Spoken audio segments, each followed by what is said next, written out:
చేస్తున్నారు. ఇంకొక వెనుకబడిన వర్గాలు అలాంటి వెన్నెముక అయినటువంటి వెనుకబడిన వర్గాల్ని పూర్తిగా ఆదరించే బాధ్యత తెలుగుదేశం ప్రభుత్వానిది, పార్టీది.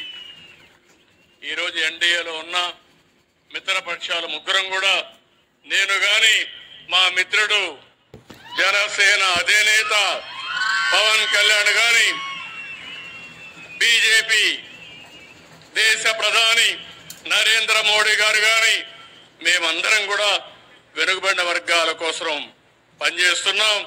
న్యాయం చేసే పార్టీ ఎన్డీఏ అని చెప్పి కూడా నేను మీకు తెలియజేస్తున్నా. 1988లో నాయి బ్రాహ్మణ్ ఫెడరేషన్ పెట్టాం. 2016లో ఎంబీసీ ఫెడరేషన్ పెట్టాం. ఈరోజు దగ్గర 140 వర్గాలు ఉన్నారు, 140 కులాలు ఉన్నాయి.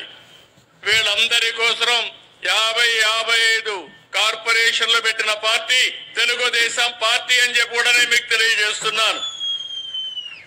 ఇలాంటి కార్యక్రమాలు చేసి మీరు ఎక్కడన్నా సమావేశాలు కావాలంటే దానికి కూడా మీ అందరి కోసం జిల్లాల వారీగా బీసీ భవన్లకు శ్రీకారం చుట్టాం. ప్రత్యేక ప్రణాళిక కూడా తీసుకొచ్చిన పార్టీ తెలుగుదేశం పార్టీ అని చెప్పి కూడా నేను మీకు తెలియజేస్తున్నా. ఇంకో పక్కన మీరు చూస్తే మొట్టమొదటిసారిగా 2000 ఎన్టీ రామారావు గారు ఉన్నప్పుడు వెనుకబడిన వర్గాలకు రెసిడెన్షియల్ స్కూల్స్ తీసుకొచ్చారు. ఇంకో పక్కన 2019లో నేను ముఖ్యమంత్రి అయిన తర్వాత 65 రెసిడెన్షియల్ పాఠశాలలు ఏర్పాటు చేశాం. నా ఆలోచన ఒకటే, అన్ని వర్గాలతో సమానంగా, అవసరమైతే అన్ని వర్గాల కంటే మిన్నగా ముందుండే విధంగా వెనుకబడిన వర్గాలను తయారు చేయడమే ఈ ప్రభుత్వ ఆలోచన ధ్యేయం అని చెప్పి కూడా మీకు తెలియజేస్తున్నా. 108 బీసీ రెసిడెన్షియల్ స్కూల్స్ ఉంటే 75 దాకా తెలుగుదేశం పార్టీ హయాంలో వచ్చాయి. మత్స్యకారు కుటుంబాలకి దగ్గర ఒక 9 రెసిడెన్షియల్ స్కూల్స్ పెట్టాం. కొన్ని స్కూల్స్ ఉంటే ఇవన్నీ కూడా జూనియర్ కాలేజీలుగా చేసి ముందుకు పోయే పరిస్థితి తీసుకొచ్చాం. వెనుకబడిన వర్గాల పిల్లల్లో మాణిక్యాలున్నారు. సరైన చేయూతిస్తే బ్రహ్మాండంగా రాణించే అవకాశాలుంటాయి. అందుకే ఈ ప్రభుత్వం ఎవరైనా విదేశాల్లో ఏ యూనివర్సిటీ చదువుకోవాలన్నా ఒక్కొక్కరికి 15 లక్షల రూపాయలు సబ్సిడీ చదివించిన ప్రభుత్వం ఈరోజు ప్రస్తుతం ఉండే ప్రభుత్వం అని చెప్పి కూడా నేను మీకు తెలియజేస్తున్నా. సివిల్స్ కానీ రాష్ట్ర స్థాయిలో ఉండే గ్రూప్ 1కి కానీ ట్రైనింగ్ ఇవ్వడానికి కూడా ప్రత్యేకమైన శ్రద్ధ పెట్టాం. ఇంకో పక్కన మీరు చూస్తే 405 కోట్ల రూపాయలు సంక్షేమ హాస్టల్ కోసమే ఖర్చు పెడుతున్నాం. ఇంకో పక్క 76 కోట్లు పెండింగ్ ఉంటే నేను ఒకటే మంత్రి గారు చెప్పాను, ఎవరైనా సరే కొంత వెయిట్ చేస్తాం కానీ ఈ ప్రభుత్వానికి మొదటి ప్రాధాన్యత వెనుకబడిన వర్గాల సంక్షేమం. దీంట్లో ఏమాత్రం కూడా నిర్లక్ష్యం లేకుండా పనిచేస్తామని హామీ ఇచ్చాను. ఇంకో పక్క మీరు చూస్తే ఆంధ్రప్రదేశ్ మొత్తం తెలుగు రాష్ట్రాల్లో బీసీ స్టడీ సర్కిల్స్ పెట్టాం. సివిల్ సర్వీస్ కోసం కోచింగ్ సెంటర్లు పెట్టాం. ఇలాంటి మీరు చూసినప్పుడు అమరావతిలో కూడా పర్మనెంట్ గా సివిల్ సర్వీస్ కోచింగ్ సెంటర్ ఏర్పాటు చేస్తున్నాం. దానికి కూడా 500 మందికి ఒక్కొక్క బ్యాచ్ లో ట్రైనింగ్ ఇచ్చే ఏర్పాట్లు చేస్తున్నాం. రేపు డిఎస్సి వస్తుంది. డిఎస్సిలో ఎక్కువ మంది బీసీలు పాస్ కావడానికి ప్రత్యేకంగా 5720 మందికి శిక్షణా కార్యక్రమాలు పెట్టి వారికి ఎక్కువ ఉద్యోగ అవకాశాలు కల్పిస్తాం. బీసీల కోసం ఒక ప్రణాళిక తీసుకొచ్చాం, ఉప ప్రణాళిక తీసుకొచ్చాం. ఎస్సీలకు సబ్ ప్లాన్ ఉంది, ఎస్టీలకు సబ్ ప్లాన్ ఉంది. అదే మరిగా బీసీలకు కూడా ఒక సబ్ ప్లాన్ తీసుకొచ్చి దగ్గర ఈ సంవత్సరం 48,000 కోట్ల రూపాయలు బీసీల సంక్షేమానికి ఖర్చు పెడతామని చెప్పి కూడా నేను మీకు తెలియజేస్తున్నా. ఇంకో పక్క ఆదరణ 1 తీసుకొచ్చాం. ఇప్పుడు ఆదరణ 1, 2 కూడా పూర్తి చేశాం. ఇప్పుడు ఆదరణ 3 కింద ప్రతి సంవత్సరం 1,000 కోట్ల రూపాయలు ఖర్చు పెట్టి ముందుకెళ్తాం. నేను ఒకటే ఆలోచించాను, అన్ని వర్గాలు పైకి రావాలి, అందరినీ ఆర్థికంగా పైకి తీసుకురావాలి. షెడ్యూల్ కులాలున్నాయి, వాళ్లకు ఇబ్బందులున్నాయి, వాళ్లకు న్యాయం చేస్తాం. అదే మరి షెడ్యూల్ తెగలున్నారు, వీళ్ళు అడవుల్లో ఉంటారు, ఇంకా అనాగరికంగా చాలా బాధపడుతున్నారు, వాళ్ళ కోసం పనిచేస్తాం. మైనారిటీ సోదరమణులు ఉన్నారు, మైనారిటీలు కూడా ఆర్థికంగా వెనుకబడ్డారు. ముస్లింస్ లో చాలా మంది పేదవాళ్ళు ఉన్నారు, వాళ్ళను కూడా గుర్తించి వారి అభివృద్ధి కోసం కూడా పనిచేస్తున్నాం. అదే సమయంలో వెనుకబడిన వర్గాలను చూస్తే ఈరోజు మీరు కుల వృత్తులు పోయినాయి, చేతి వృత్తులు దెబ్బతింటున్నాయి. అందుకే నేను ఆలోచిస్తున్నా, మీ ఆదాయాన్ని పెంచడానికి ప్రత్యేకమైన కార్యక్రమాలకి శ్రీకారం చుట్టాం. స్వర్ణకారుల కోసం ప్రత్యేకమైన కార్పొరేషన్ ఏర్పాటు చేశాను. ఇంకో పక్క మీరు చూస్తే కల్లు గీత కార్మికులకి మద్యం షాపుల్లో 10% రిజర్వేషన్లు చేసి 50% వాళ్ళు ఫీజులు కట్టి తద్వారా వచ్చిన డబ్బులు వాళ్ళు ఖర్చు పెట్టుకునే విధంగా వాళ్ళకి ఎక్కువ ఆదాయం వచ్చే విధంగా ఏర్పాటు చేశాం. అదే మరి చేనేత కార్మికులకు మీరు చూస్తే ఏదైతే హ్యాండ్లూమ్ ఉంటే 200 యూనిట్లు కరెంటు ఉచితంగా ఇస్తున్నాం. పవర్ లూమ్స్ ఉంటే 500 యూనిట్లు కరెంటు ఉచితంగా ఇస్తున్నాం.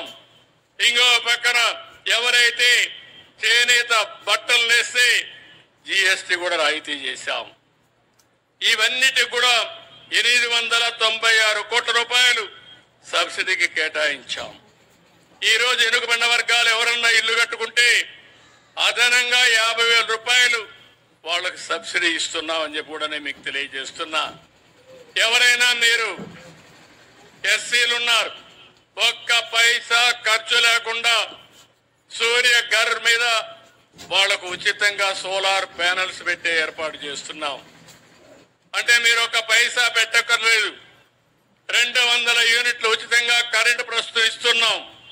భవిష్యత్తులో 200 కరెంట్లు ఉత్పత్తి చేసుకోవడానికి, మీ ఇంటిపైనే కరెంటు తయారు చేసుకోవడానికి 2 కిలోవాట్ ఉత్పత్తి చేసే సామర్థ్యంతో సోలార్ ప్యానెల్స్ పెడతాం. ఇది మీరు వాడుకొని మిగిలితే గ్రిడ్కి ఇస్తే ₹2.09 మీకు డబ్బులు కూడా ఇప్పిస్తాం.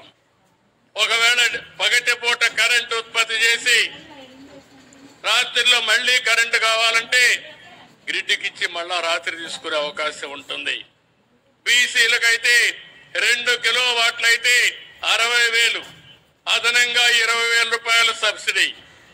3 కిలోవాట్లు అయితే 98,000 రూపాయలు సబ్సిడీతో వాళ్ళని ఆదుకునే బాధ్యత ఈ ప్రభుత్వం తీసుకున్న. వాళ్ళు కూడా ముందుకొచ్చి ఇంటిపైనే కరెంటు ఉత్పత్తి చేసుకోవాల్సిందిగా కోరుతున్నా. ఇలాంటి కార్యక్రమాల వల్ల మీకు వెసులుబాటు వస్తుంది. ఎవరైతే నాయి బ్రాహ్మణులు దేవాలయాల్లో పనిచేస్తారో 15,000 రూపాయలు, ఇంత మునుపు ఆందోళన వస్తే దాన్ని 25,000 చేస్తామని చెప్పి కూడా నేను మీకు తెలియజేస్తున్నా. అన్ని కార్పొరేషన్లు ఇస్తున్నాం, రాజకీయాల్లో ప్రాధాన్యత ఇస్తున్నాం. ఇంకో పక్క మీరు చూస్తే 34% స్థానిక సంస్థల్లో రిజర్వేషన్లు పెట్టాం. వీళ్ళు వచ్చిన తర్వాత 16% తగ్గించారు. మళ్ళీ నేను ప్రయత్నం చేస్తున్నాను, మళ్ళీ 26 నుంచి 34% చేయడానికి అన్ని విధాల ప్రయత్నం చేస్తున్నాం అని చెప్పి కూడా నేను మీకు తెలియజేస్తున్నా. నామినేటెడ్ పోస్టులు ఉన్నాయి, కార్పొరేషన్లు ఉన్నాయి, అన్నిట్లో కూడా వెనుకబడిన వర్గాలకి న్యాయం చేయడం కోసం 33% పెట్టామని చెప్పి కూడా నేను మీకు తెలియజేస్తున్నాను. ఇలాంటివన్నీ చేసి ఈరోజు బీసీ రక్షణ చట్టం కూడా సబ్ కమిటీ వేసాం. తొందరలోనే రిపోర్ట్ వస్తుంది. ఆ రిపోర్ట్ను ఆధారంగా చేసుకుని వారికి కూడా న్యాయం చేయడం కోసం ముందుకు పోతాం. నేను ఒకే ఒక విషయం చెప్తున్నాను మీ అందరికీ, ఎప్పుడూ లేనటువంటి సుపరిపాలనకు నాంది పలికాం. మీరు గుర్తుపెట్టుకోవాలి, నేను ఎన్నికల కంటే ముందు ఒక మాట చెప్పాను. రాష్ట్రం నష్టపోయింది, ఈ రాష్ట్రంలో అరాచక పాలన జరుగుతా ఉంది. ఇది కొనసాగితే మన మనుగడకే ప్రమాదం వస్తుందని ఎన్నికల ముందు చెప్పాను. మీరు నమ్మారు. నమ్మడమే కాదు, 93% మేము పెట్టిన అభ్యర్థులు గెలిపించారు. పార్థసారథి గారు ఒకప్పుడు పెనమలూరులో ఉంటే కాదు నూజివీడుకు పోమంటే ఆయన ఇక్కడ భయపడ్డాడు. భయపడితే నేను ఉన్నా. పార్థసారథి గారు మీరు నిలబడండి, నూజివీడు ప్రజల మనసులు నాకు తెలుసు, బ్రహ్మాండమైన మెజార్టీతో మిమ్మల్ని గెలిపిస్తారని ఆ రోజే చెప్పాను. అదే మాట నిలబెట్టుకున్నారు. ఇప్పుడు పార్థసారథిని కూడా మీ ముందర అభినందిస్తున్నా. బాగా యాక్టివ్గా పనిచేస్తున్నాడు, మీలో ఒక్కటిగా కలిసి పనిచేస్తున్నాడు. దానికి అభినందనలు. ఇది చాలదు, ఇంకా నియోజకవర్గం వెనుకబడి ఉంది. మెట్ట ప్రాంతం అన్ని జిల్లాలో కూడా వెనుకబడి ఉంది. అన్ని విధాల అభివృద్ధి చేసే వరకు ప్రత్యేకమైన శ్రద్ధ పార్థసారథి గారు పెట్టాలి. ఆయనకు పూర్తిగా నేను అండగా ఉంటానని మీ అందరికీ హామీ ఇస్తున్నాను. మళ్ళీ ఆదాయాన్ని పెంచితే ప్రభుత్వానికి ఆదాయం పెరుగుతుంది. సంక్షేమ కార్యక్రమాలు ఇస్తాం, మళ్ళీ అభివృద్ధి కార్యక్రమాలు చేస్తాం.